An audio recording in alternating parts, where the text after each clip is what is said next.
O fruto da longevidade.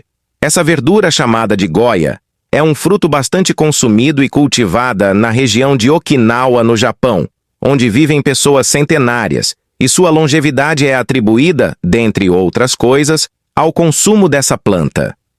A província de Okinawa, no Japão, é mundialmente conhecida por ser uma das regiões com maior expectativa de vida no planeta. Porém, o que pouca gente sabe é que ele é, na verdade, uma das variedades domesticadas de uma espécie que nasce espontaneamente na sua forma selvagem ou semi-domesticada por todo o Brasil e pelo mundo. A Momordica chantia, ou simplesmente melão de São Caetano. Conhecido também como pepino amargo, melão amargo, Espanha, calabacita, Paraguai, balsamina, Peru, Argentina, cundeamor, Cuba, carela, Índia, cuguase, China. No Japão, ele é servido cozido com ovo, cru e fatiado com shoyu, com arroz ou frito como tempurá.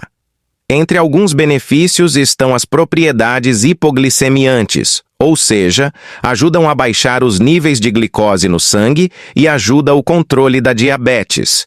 Melhora a imunidade e, segundo estudos científicos, combate algumas células cancerígenas, além de proteger contra infecções bacterianas e virais, aliviar a hipertensão e proteger contra o Alzheimer. Além disso, também é um alimento rico em vitamina K. Essa foi apenas uma introdução desta planta.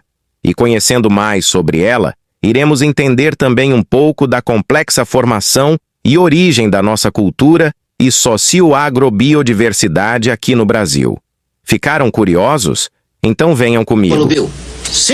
O nome em latim momórdica significa mordida, referindo-se às bordas da folha que parecem que foram mordidas. Pertence à família das cucurbitáceas, a mesma das abóboras, curcubita e benincasa. Do melão, pepinos e maxixe. Sim, o maxixe e o pepino é um tipo de melão do gênero cucumis. Cucumis angúria, maxixe e cucumis sativos. Pepino além dos gêneros coccinia e melotria. As melancias, citrulos. O chuchu, Sechium edule. O porongo, lagenaria e a bucha, lufa.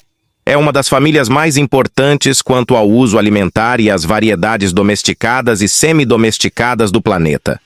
Essa espécie é um exemplo bem didático da importância desta família para a história de domesticação, colonização e migração nas Américas e no mundo. Existem basicamente cerca de 8 variedades, grupos ou tipos desta espécie. Todas apresentam formatos e tamanhos bem variados e diretamente ligados à cultura e história de suas regiões. Ela se originou inicialmente na Malásia, onde nasce de forma selvagem e de lá partiu para todo o Oriente, Oceania e África inicialmente. Temos as variedades mais espinhentas e grandes semelhantes a um pepino e cultivadas no Japão, Taiwan e sul da Ásia, principalmente em Okinawa, que apresentamos no início do vídeo como goia ou nigauri. O tal fruto da longevidade tem as variedades mais lisas e sulcadas ainda maiores e mais cultivadas na Indonésia, China e Tailândia. Essas variedades são mais suculentas e compactas na sua parte interna, quando verdes e muito semelhantes a uma abobrinha ou pepino, e usadas igualmente a esses legumes. Existem ainda variedades compridas e estreitas, que misturam ambas as características anteriores e aparecem por todas as regiões da Ásia, principalmente nas Filipinas. Muito semelhantes ao pepino japonês e seu aspecto, e até em alguns usos culinários. Existem ainda as de variedade mais arredondadas e semelhantes a um maxixe, que também apresenta versões espinhentas, lisas ou verrucosas. Essa também aparecem por toda a Ásia e Oceania. Já na África, se difundiu as de variedade mais próximas, as silvestres ocorrentes da Malásia e sul da Ásia, com frutos menores e espinhentos, com sementes grandes em relação ao fruto e muita produção de folhas e ramas.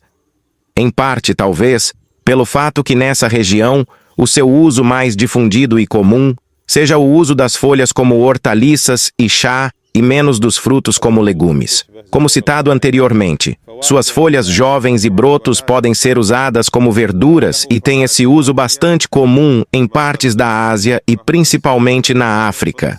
Embora o uso das folhas seja comum em todas as variedades da espécie, as variedades africanas, assim como seu povo, desenvolveram uma predileção maior para esse uso. E foi justamente pela mão dos africanos que essa variedade foi trazida da África ao Brasil e às Américas como um todo. As folhas desta planta eram usadas pelas lavadeiras para clarear as roupas por aqui. Os africanos trazidos como escravos para cá traziam também sua materialidade e cultura escondidos e preservados consigo.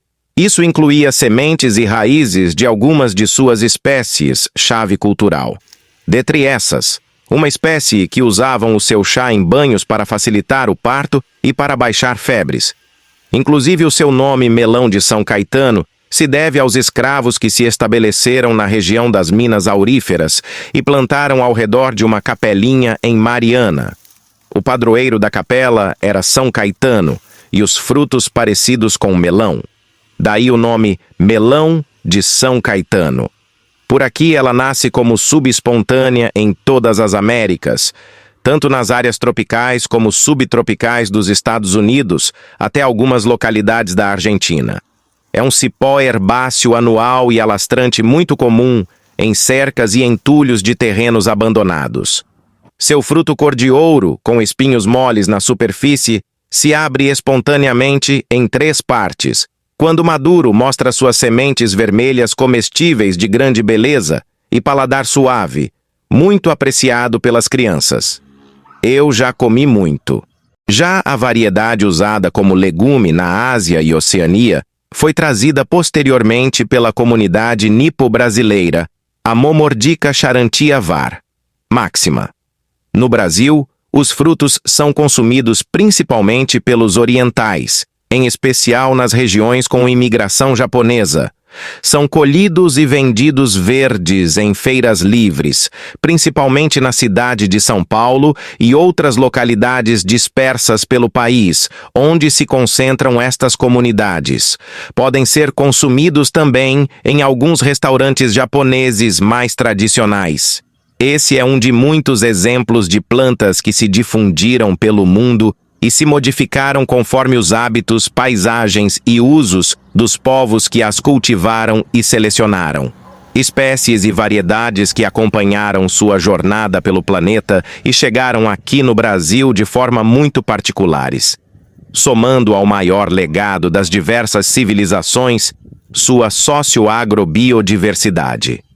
Um legado que testemunha os povos que passaram e passam por essa casa comum terra.